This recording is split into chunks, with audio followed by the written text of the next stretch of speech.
j'ai été diffamé à perte de semaine, à multiplication de tweets par vous, Monsieur Vannier, et un certain nombre de membres de la commission. Vous revenez donc aujourd'hui sur votre déclaration du 11 février.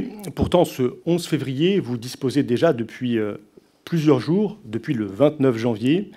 Vous avez évoqué le journal Mediapart. Il vous a adressé le 29 janvier une série de questions qui portent sur l'établissement Betaram. Tout indique donc que vous êtes informé de ces questionnements, que vous êtes préparé à répondre aux questions des députés sur ce sujet. Et vous choisissez donc de nier toute connaissance de votre part de ces faits de violence. Vous revenez aujourd'hui sur cette déclaration. Pourquoi cette attitude dans ce premier moment du 11 février qui consiste à tout nier de votre part ? Monsieur Vannier, j'ai écouté beaucoup des séances de cette commission et votre méthode est absolument transparente. La vôtre, personnelle. C'est-à-dire que chaque fois que quelqu'un vous apporte une réponse, vous traduisez cette réponse de manière que celui qui s'exprime, s'il ne fait pas attention, se trouve entraîné à des affirmations qui ne sont pas les siennes.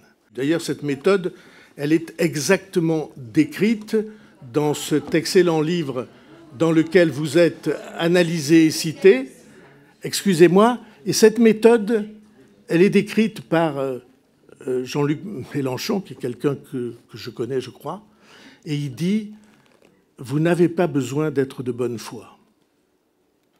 C'est exactement ce que vous faites.